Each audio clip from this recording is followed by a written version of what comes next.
देखो, आप 1 मिनट के लिए सिलेबस पे डिस्कस करो। आप ये आपका स्कूल लेक्चर का सिलेबस है, जिसको हम क्या कहते हैं, ग्रेड फर्स्ट व्याख्याता। सुनो, ग्रेड फर्स्ट को तो यूपी में इंटर कॉलेज बोलते हैं, इंटर कॉलेज लेक्चरर। यूपी में 11वीं 12वीं का अध्यापक बन गया तो इंटर कॉलेज लेक्चरर है वो। वहां सीनियर सेकेंडरी स्कूल को इंटर कॉलेज कह देते हैं। और पीजीटी कहने की रिवाज तो पुरानी है।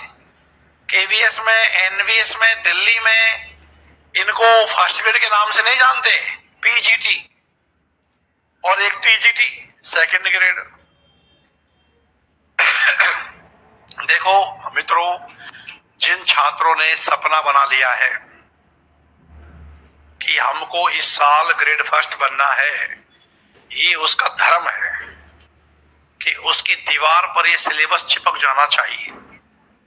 और दीवार घर में बहुत ज्यादा होती है। अपने कक्षा कक्ष में अपने बेड के ऊपर जहां तुम्हारा सर होता है उसके ऊपर ये सिलेबस होना चाहिए। पांवों की तरफ मत चिपका देना, खोपड़ी पे रखो इसको सम्मान के साथ, या बगल में कि सर हम तो ऐसे सोते हैं तो ये तो बगल में चिपकाओ यहां ऊपर, ताकि उठते बैठते सुबह शाम आपको इस पे आपकी नजर पड़ती रहे। एक तरफ हिंदी का चिपका दो और उसके बगल में फर्स्ट पेपर का चिपका दो आप। क्लियर?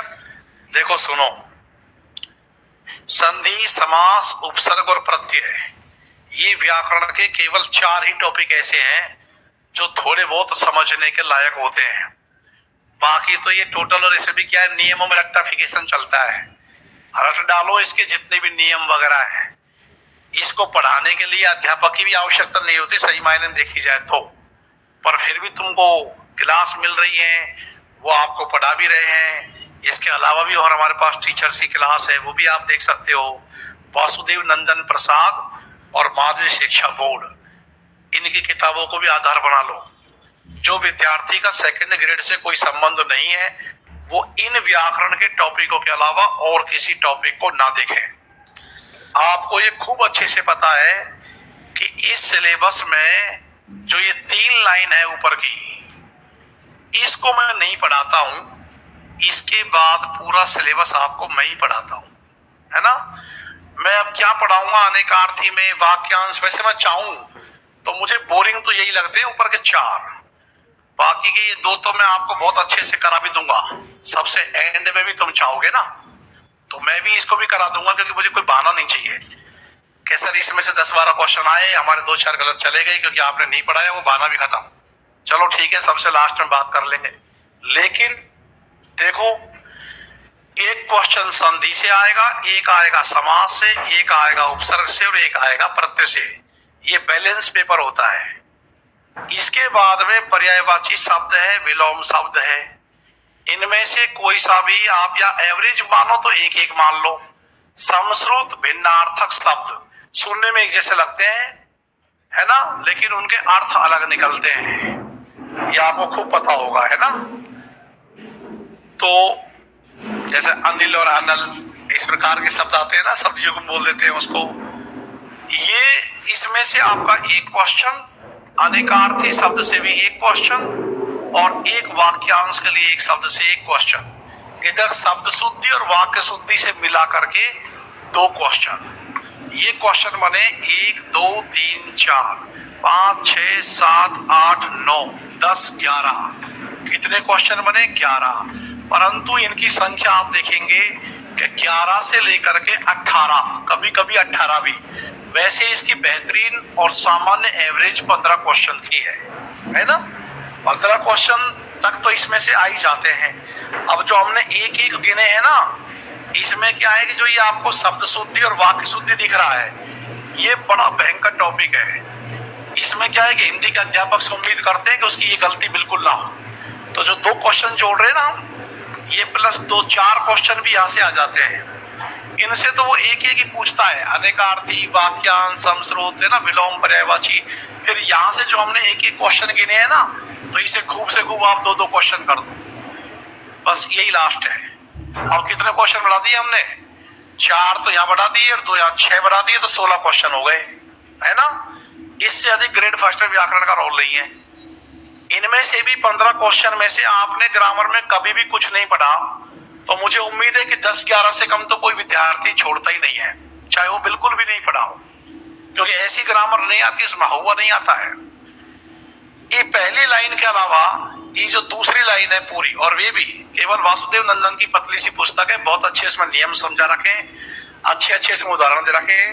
और जो ये सवाल आते हैं ना आपके विलोम, पर्यायवाची, समश्रुत, अनेकार्थी, ये तो फिक्स पढ़ना है उसका। माध्यमिक शिक्षा बोर्ड की हिंदी व्याकरण रचना की पुस्तक आती है ना, उसको रट्टा लगा लो आप। और वैसे भी तुमको पर्यायवाची वगैरह कौन, ये मास्टर जो जात होती है वो 10, 20, 30, 50 उदाहरण दे देगा, है ना। ये तो स्वयं से पढ़ने वाली चीज है, शब्द युग वगैरह ये सब है। अब पेड़ के पर्यायवाची कौन कौन से तो रट लो, देख लो। हालांकि ये सोच के पढ़ना, ये मत सोचना चाहे साहित्य के कितने बड़े धुरंधर हो कि यार ठीक है देख लेंगे, कोई भी टॉपिक हल्का नहीं जाना चाहिए। जहां से भी आपका नंबर कम होने लगता है, एक क्वेश्चन के ही कितने नंबर होते हैं, 2 नंबर, और 2 नंबर में कितने पॉइंट बनते हैं आपको अच्छे से जानते हो, है ना। इसलिए प्रत्येक चीज को महत्वपूर्ण तरीके से देखो। इसके बाद ये पूरा जो आइटम है, अब यहां से हम पढ़ाना शुरू करते हैं, परंतु इस वाले सेक्शन को हम सबसे लास्ट में पढ़ाते हैं, क्योंकि बहुत ही हल्का फुल्का सा आनंददायक विषय है, ज्यादा इसमें क्लास होती भी नहीं है। लेकिन इसके बावजूद भी देखो, अब जो ये अखंड है ना उच्च माध्यमिक स्तर का, यानी कि आपसे उम्मीद करते हैं कि ये आपको उच्च माध्यमिक स्तर का मतलब 12th लेवल की नॉलेज होनी चाहिए, शानदार, है ना। तो इसमें से ए भाग में से तो हम मान लेते हैं 15 क्वेश्चन की एवरेज। इधर से इसमें पूरे भाग में नहीं, 3 लाइन वाले व्याकरण वाले पार्ट से। अब यहां जाओ, ये सोच के रहना कि अर्थशास्त्रीय पत्र से सवाल अटल है। एक क्वेश्चन आएगा और उसकी भाषा ये होगी कि अर्थशास्त्रीय पत्र की कौन सी विशेषता नहीं है। यदि आप आरएस का मेंस दे रहे होते तो इनका ढांचा बनाना पड़ता, प्रारूप बनवाते भी, अर्थशास्त्रीय का आप ढांचा बनाओ, प्रारूप बनाओ। पर चूंकि यह लिखित तो कुछ है ही नहीं, यहाँ तो क्या चीज बाई है क्या चीज दाई है, कैसा हो।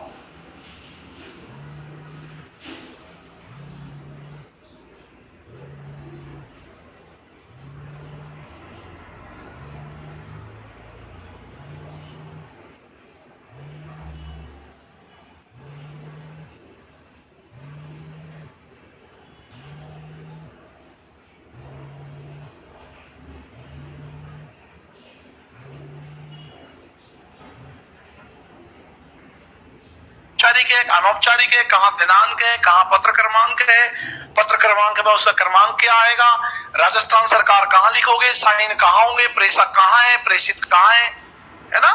इन सब चीजों की जानकारी, पत्र की सामान्य विशेषताओं की जानकारी पढ़नी पड़ती है। और प्रत्येक पत्र की 15-15, 20-20 विशेषताएं, बहुत छोटे छोटे टॉपिक है। एक सवाल अर्थशास्त्र के पत्र से हर बार आता है, एक बार तो इसे 2 आ गए थे एक परीक्षा में, है बहुत महत्वपूर्ण। विज्ञप्ति उतनी महत्वपूर्ण नहीं है लेकिन सवाल दे जाता है, लेकिन परिपत्र से एक सवाल आना निश्चित है, ज्ञापन से एक क्वेश्चन आना तय है, अधिसूचना से एक क्वेश्चन आना तय है। ये टॉपिक है 1, 2, 3, 4, 5 और 6। कितने टॉपिक है? 6 टॉपिक है। 6 टॉपिक में कम से कम 4 और ज्यादा से ज्यादा 5, पूरे 6 तो क्वेश्चन नहीं आएंगे 6 में से। इसमें भी आप पैसे करो, एक और मान लो आप कहीं भी, हालांकि पढ़ने तो पूरे ही है, ये नहीं कि ये छोड़ना है, कुछ नहीं है। ये एक टॉपिक 2 घंटे का है, इतना टाइम लगेगा इसमें, वो भी बहुत विस्तार से बात करेंगे तो ये हम मान लेते हैं कि इस वाली जो लाइन है इसमें से क्वेश्चन कमा लिए हमने कितने? 5। ये जो मुहावरे लोकोक्तियां तो इसी का हिस्सा हो गया व्याकरण से ही। तो आप तो एक क्वेश्चन को यही एक क्वेश्चन आना है, उसमें से तो 15 वही एडजस्ट हो गया। लोकोक्ति मुहावरे व्याकरण का ही पार्ट है। अपठित गद्यांश और अपठित पद्यांश जिसकी सामान्यतः बात नहीं करते, इसमें यार क्या पढ़ा है, तो स्वयं से निकालना पड़ता है। पर इसके भी कुछ नियम होते हैं, कैसे भाव को पकड़ना होता है, कैसे उसके उत्तर निकालने होते हैं। इस पर भी हम 2-3 क्लास का प्रावधान रख के आपसे प्रैक्टिस करवाएंगे, क्योंकि बोनी यहीं से शुरू होती है। कई बार आपने देखा होगा पेपर में अर्थशास्त्रीय पत्र ज्ञापन से क्वेश्चन आने के बाद 4-5 क्वेश्चन आने के तुरंत बाद गद्यांश आता है। अच्छा, होता ये है बैलेंस पेपर में मित्रों कि या तो पूछते हैं आपसे गद्यांश या पूछते हैं पद्यांश। क्वेश्चन आते हैं 4। कितने क्वेश्चन आते हैं? 4। एक बार ऐसा भी हुआ कि गद्यांश भी आ गया और पद्यांश भी आ गया और क्वेश्चन 3 ही पूछे, क्वेश्चन पूछ लिए 6। लेकिन ये निश्चित है कि ऐसा एक ही बार हुआ है, या तो आपसे गद्यांश पूछते हैं या पद्यांश पूछते हैं। भारी संभावना पद्यांश की ज्यादा होती है, भावार्थ वाले सवाल। इसमें से क्वेश्चन मान लो आप 4। कितने क्वेश्चन? 4। आपने पूरे साहित्य को, इतिहास को पढ़ लिया, बहुत अच्छा कर लिया, लेकिन एक गद्यांश में से 4 क्वेश्चन आए और चारों के चारों गलत हो गए। वो 4 तो गलत गए ही गए, वो 1.5 क्वेश्चन को और ले मरा। और मित्रों, मैं क्या कहता हूं कि यदि 150 क्वेश्चन में से हम 135 क्वेश्चन से नीचे आ रहे हैं तो फिर अपने सब्जेक्ट पर हमारी पकड़ है, ये कहना गलत है। हमारा टारगेट 140 होना चाहिए। कितना? 140 तो जब होना चाहिए काट पीटने के बाद, क्योंकि सवाल कहीं से बच के निकलता ही नहीं है, तो फिर क्यों हम उसमें कम करें? क्योंकि जीके में तो हम वैसे ही थर थर कांप रहे हैं, तो कम से कम इसमें तो झंडा गाड़ दो। उसमें क्वालिफाई के लिए युद्ध करो, इसमें अपना झंडा गाड़ दो। है क्या बाकी रह गया? एक रखकर कंधे पे झंडा, पुलिस पकड़कर जेल ले गई, बाकी रह गया अंडा। अब मैंने कविता याद तो की है, लास्ट में सुनाएंगे इसको, है ना? चलो, अरे सुनो, ये बहुत गंभीर बात है, पहले तुम्हें इसका पता होना चाहिए। शुरुआत भी मैंने यहीं से की थी, और चूंकि आज साहित्य के इतिहास आपका समाप्त हुआ है तो मैं आपको सिलेबस के बारे में और एक बार बता देता हूं। इसके बाद तो सिलेबस पूरा ही होगा, पर डिस्कस नहीं होगा, है ना? अब देखो, जनसंचार के प्रमुख माध्यम, तत्संबंधी लेखन और पत्रकारिता। इसमें जनसंचार के संचार क्या होता है, ये कितने प्रकार का होता है, जिसमें एक मास कम्युनिकेशन जनसंचार है। जनसंचार में रेडियो है, टेलीविजन है, सिनेमा है, इंटरनेट है और प्रिंट मीडिया है। प्रिंट मीडिया में मुख्य क्या है? अखबार। इनसे क्वेश्चन आपकी परीक्षा में 5 पांडव, क्योंकि रेडियो एक श्रव्य माध्यम है, उसके लिए आलेख बनाओगे तो उसकी अलग शर्तें हैं, टेलीविजन की अलग शर्तें हैं। तो जनसंचार की कौन सी विशेषता नहीं है, ये सवाल तो बार बार आता है। कभी द्वारपाल गेट कीपर से पूछ लेता है, कभी कहां से पूछ लेता है। लेकिन इस वाली लाइन से आपके क्वेश्चन हो गए 5 जनसंचार के माध्यम से, ऐसे करके। और ये है सृजनात्मक लेखन, जिसमें टॉपिक लग रहे हैं 5, एक कविता, एक कहानी, एक वार्ता, एक रिपोर्टाज और एक डायरी लेखन। ये टॉपिक इसलिए लगाया जाता है क्योंकि आप अध्यापक बनने के बाद कक्ष के विद्यार्थियों में ये सृजनात्मकता का विकास करें कि वो कैसे डायरी लिखें, कैसे कहानी लिखें, कैसे वो कविता लिख सकते हैं। इनमें से जो सवाल बिल्कुल डेफिनेट आता है वो एक क्वेश्चन कविता से, एक क्वेश्चन कहानी से, एक क्वेश्चन रिपोर्टाज से, एक क्वेश्चन डायरी से। वार्ता से अभी तक सवाल आया भी नहीं है, बहुत हल्की सी चीज है, सामान्य बातचीत की अभिव्यक्ति है। क्वेश्चन देगा ये आपको 4। ये छोड़ना कि आरपीएससी, इसको भूल जाओ आप कि आरपीएससी ने तो इसको इतना वेटेज दिया है।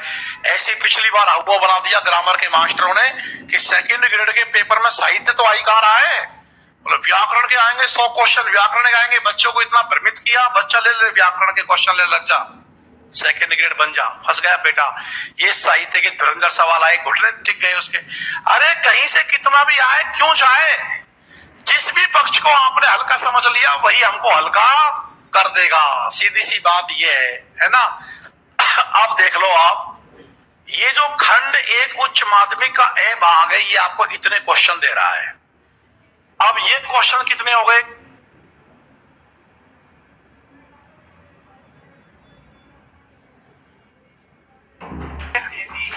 तो ये हो गए 15 और 5 20, 20 5 25, 25 और 4 29, 30 33 है। तो लगभग इस ए भाग ने हमको क्वेश्चन दे दिए हैं 33। एक बार देख तो लें बंटवारा, क्योंकि हमारे संज्ञान में है, क्योंकि कम से कम किसान को अपनी खेती का पता रहता है और प्रोफेसर को अपने पेपर का अंक विभाजन पता होता है। अब ये मेरी खेती है और मैं इसका किसान हूं। क्लियर? अब आगे चलो। शब्द शक्ति, अभिधा, लक्षणा और व्यंजना और निर्धारित अलंकार और छंद और काव्य गुण और काव्य रस, इसमें से आपको रस के स्वरूप से सवाल बिल्कुल आना है। रस के अवयवों से क्वेश्चन खूब बनेंगे, पंक्ति देकर आपसे छटवाए जाएंगे। एक संचारी पहचानो, अनुभाव का प्रकार है तो कौन सा है, रस है तो कौन सा है, और विभिन्न रसों के लक्षण उदाहरण। मैं समझता हूं कि इस काव्य रस वाले बिंदु से ही आपके 4 क्वेश्चन कम से कम आएंगे। इधर जो काव्य गुण का टॉपिक लग गया है तो काव्य गुण से आप ज्यादा नहीं 1 क्वेश्चन मानो। छंद है आपके 1 2 3 4 5 6 छंद है। 6 छंद में से आपके 2 क्वेश्चन कहीं नहीं गए। कितने क्वेश्चन आएंगे? 2। ऐसा नहीं है कि 6 छंदों से 6 क्वेश्चन आ रहे हैं। इन पूरे 6 छंदों से क्वेश्चन आएंगे आपके 2। विगत भर्ती पेपरों को उठा करके भी आप टैली कर सकते हो, एवरेज आपकी यही निकलेगी। रह गया अलंकार। अलंकार हो गए 1 2 3 4 5 6 7 8 9, लेकिन अलंकारों से क्वेश्चन 3 से 4, कम से कम कितना मानकर चलो? 3 क्वेश्चन। जो निर्धारित अलंकार लगे हुए हैं वही पढ़ो। अलंकार तो दुनिया भर के हैं, है ना। लेकिन मैं अपने विद्यार्थियों को थोड़ा सा ये सावधान जरूर करता हूं कि विद्यार्थी क्या करता है कि, और कुछ अध्यापक भी, कि सिलेबस जल्दी पूरा हो जाए तो वो क्या करता है, अलंकार में सीधा यमक लिखाया, यमक की परिभाषा लिखाई, 2-4 उदाहरण लिखाए। लेकिन कई बार ऐसा होता है कि अलंकार की पृष्ठभूमि से क्वेश्चन आता है कि अलंकार के संबंध में रसवादी आचार्य क्या सोचते हैं और अलंकारवादी आचार्य क्या सोचते हैं। कौन कौन से हिंदी के रसवादी आचार्य हैं, कौन कौन से अलंकारवादी आचार्य हैं, इनमें आपस में झगड़ा किस बात का है। अलंकार का काव्य में महत्व कितना है, क्या अलंकार नहीं आए तो काव्य को क्या हानि है, अलंकार के आने से काव्य को क्या लाभ है। ये पूरी पृष्ठभूमि से जुड़े हुए सवाल जानना जरूरी है, वरना जब सवाल ऐसा आता है कि अलंकार काव्य का बाहरी शोभावर्धक तत्व है तो हमें पता ही नहीं चलता है कि यार इसका उत्तर क्या माने, क्योंकि तो अलंकार लिखा हुआ है सीधा। तो ये विशेषताओं से भी सवाल उससे पूछ लेते हैं। तो क्वेश्चन हो गए 3। शब्द शक्ति से क्वेश्चन 1, कोई बहुत ज्यादा रेयर आया तो 2, नहीं तो शब्द शक्ति से क्वेश्चन आएगा 1। वो भी मुझसे सुन लो क्या आएगा। लक्षणा में और व्यंजना में अंतर कौन सा एक सही नहीं है, फिक्स है, रेडीमेड सवाल है। लेकिन फिर भी आप तो अभिधा लक्षणा व्यंजना को ही मत पढ़ो, बल्कि इनके भेदों में जाओ। उपदान लक्षणा क्या है, गौणी लक्षण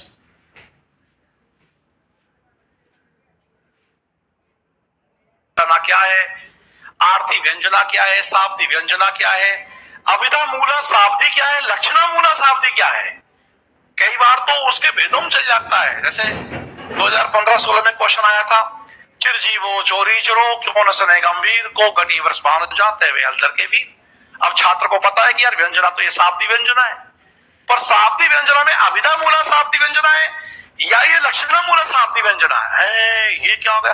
अब जिसको ये पता है कि अभिधा मूला शाब्दी व्यंजना हमेशा द्विअर्थक शब्दों में काम करती है, अब बस जैसे आपको पता है कि अभिधा मूला शाब्दी व्यंजना द्विअर्थक में काम करती है, तो इसमें तो वर्ष भानुजा इसके अपने आप में 2 अर्थ निकल गए, तो चल गई अभिधा मूला शाब्दी व्यंजना। बहुत आसान है। तो यहां से एक क्वेश्चन अब इस वाले पार्ट से, यानी बे वाला जो पार्ट है, इसमें हमारा एक क्वेश्चन तो हमने वहां लिख दिया है, 3 हमने यहां मान लिए, 4, 2 यहां से 6, 1 7 8 9 10 11, कम से कम इससे क्वेश्चन 11 और 12 के बीच में रहेंगे।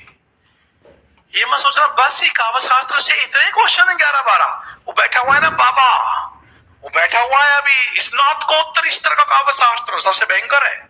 वहां डरता है विद्यार्थी, काव्य लक्षण, काव्य हेतु, काव्य प्रयोजन और पाश्चात्य काव्य शास्त्र के टॉपिक आ रहे हैं, वो तो अलग चीज है ना। वो हालांकि ग्रेड 2 में नहीं है। ग्रेड 2 का पूरा की पूरा जो काव्य शास्त्र है ना, वो पूरा उनके पास में है। बस ये जरूर कर दिया है कि यहां तो गुण दे दिया है और वहां गुण के साथ दोष भी पढ़ो भाई, क्योंकि छोटा मास्टर गुण के संग दोष को भी जाने तो अच्छी बात है। बड़ा मास्टर दोष से पहले से परिचित रहता है तो दोष को क्या पड़ेगा। और उसमें रीति को अलग से लगा रखा है। ग्रेड 2 में रीति का टॉपिक और दोष का टॉपिक अलग से है, लेकिन रीति तो मित्रों गुण से ऐसा जुड़ा हुआ है कि आप उसको अलग कर ही नहीं सकते। जैसे शरीर से आत्मा ऐसी जुड़ी रहती है, आप आत्मा को शरीर से अलग नहीं कर सकते हो। तो रीति है वो कला पक्ष है, और उसके अंदर की जो आत्मा है वही गुण है। इसलिए गुण और रीति तो अविभाज्य है। आचार्य वामन ने जो रीति संप्रदाय दिया है उसमें उन्होंने गुणों की इतनी चर्चा की है कि रीति संप्रदाय का नाम ही पड़ गया गुण संप्रदाय। इसलिए वो तो यहाँ गुण पढ़ेंगे तो रीति की बात अपने आप आएगी, है ना। यानी कि यहां तक भी ये जो टॉपिक पूरा है ये पूरा ग्रेड सेकंड और ग्रेड फर्स्ट का कॉमन है, बल्कि इसमें 2 टॉपिक ग्रेड सेकंड के ज्यादा ही हैं पर कम नहीं है।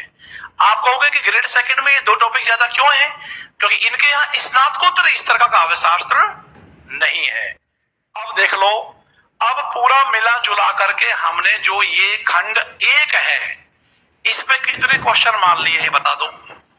है 33 तो यहां मान लिए हैं और 12 यहां मान लो।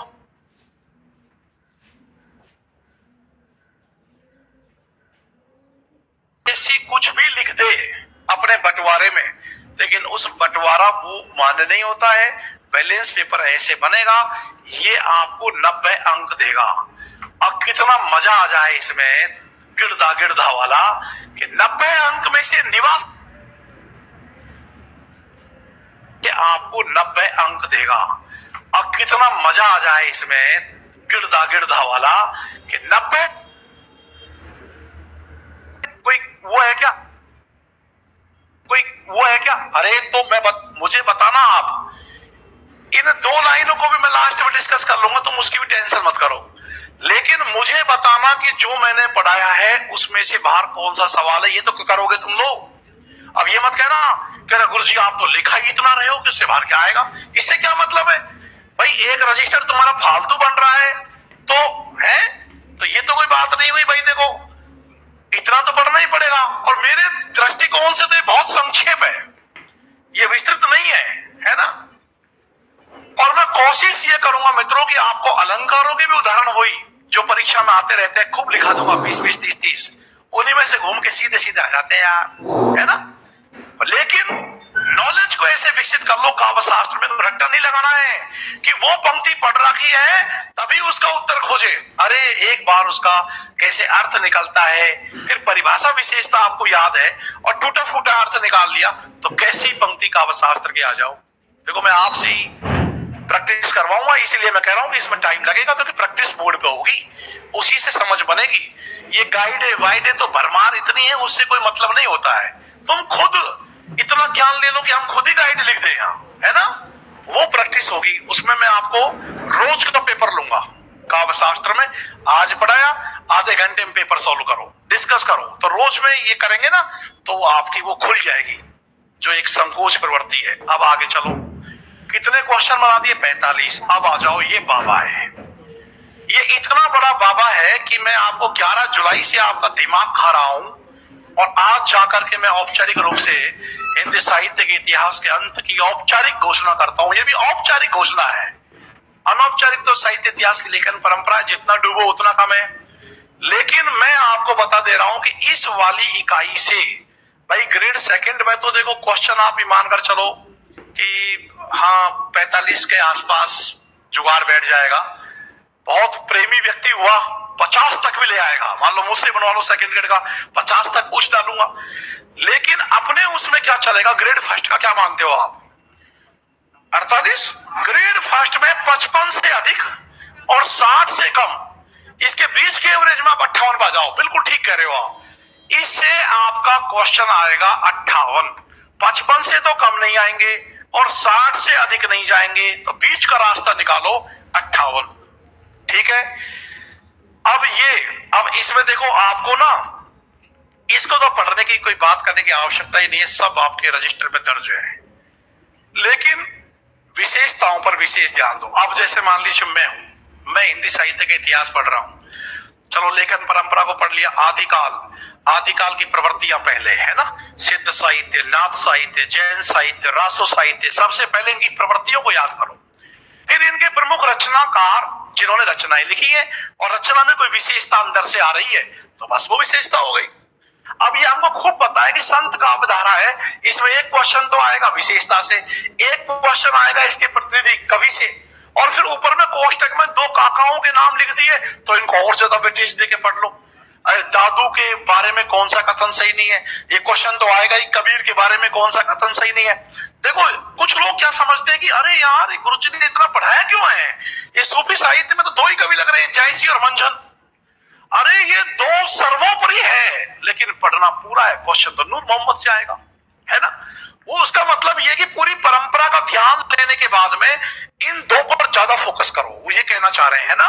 तो आया ना 2010 में क्वेश्चन आया मंझन की मधुमालती के बारे में, कौन सा कथन सही नहीं है। ऐसे करके विशेषता, और जो प्रतिनिधि कवि है वो तो विशेषता एक क्वेश्चन देगा, एक देगा प्रतिनिधि, बाकी एक क्वेश्चन तो परंपरा में कोई भी रचनाकारों को पूछ ले। तो ऐसे करके जो ये हिंदी साहित्य का इतिहास है, इसमें भी देख लो, गद्य की विधाओं में नाटक एकांकी है, निबंध कहानी है, उपन्यास आत्मकथा जीवनी है, संस्मरण रेखा चित्र है, और रिपोर्टाज यहाँ भी है ना।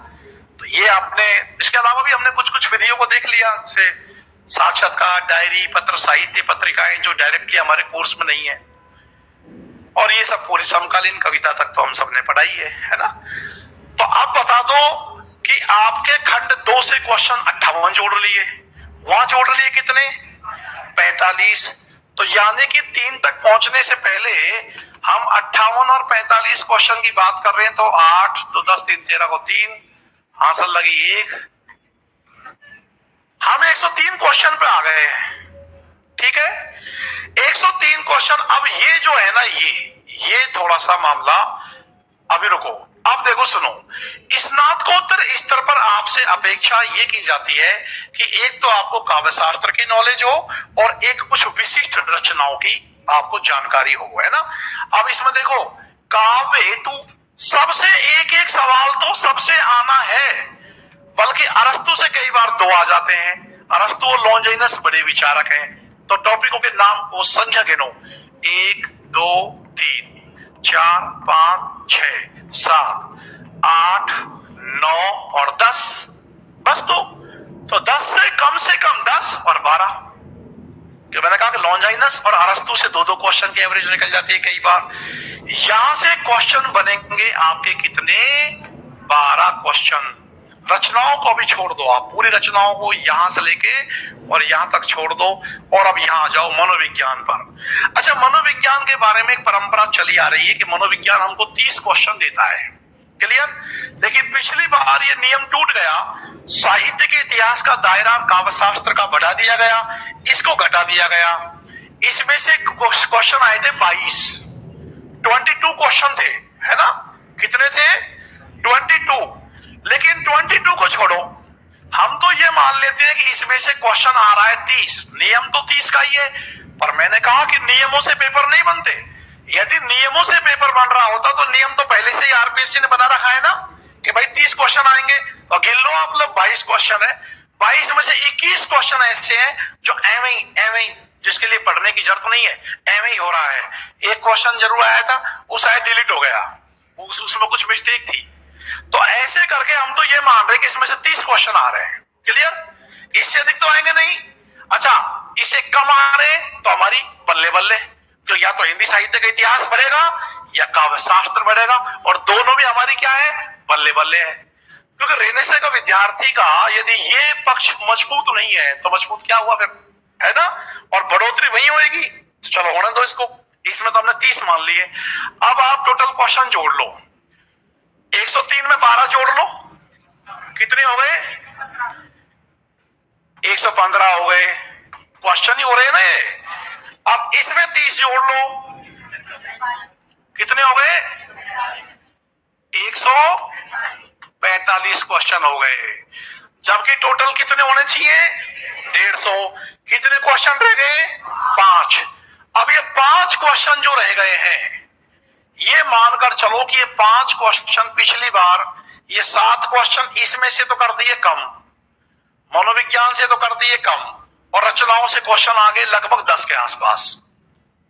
अब देखो ये रचनाएं कितनी है, एक तो कबीर से क्वेश्चन, एक बालकांड से क्वेश्चन 2, एक बिहारी से 3, साकेत से 4, इधर एक 5, एक 6। इनमें से सबसे नहीं 6 और 6, एक 7, एक 8, 8 क्वेश्चन, और इसमें से भी फिर क्वेश्चन 5 या 6, यानी कि हमने जो एवरेज लगाई है उसमें से आप 2-2 क्वेश्चन कम कर दो, क्योंकि मोटा मोटा ही तो आइडिया लगाया है। लेकिन अभी इसमें हो क्या रहा है कि जो ये वाला सेक्शन है आपका, ये वाला, ये चेंज होगा। जहां तक मैं सोच रहा हूं, जरूर नहीं कि चेंज हो भी सकता है कि नहीं हो, अभी तो ये बहुत छोटा सा है ना।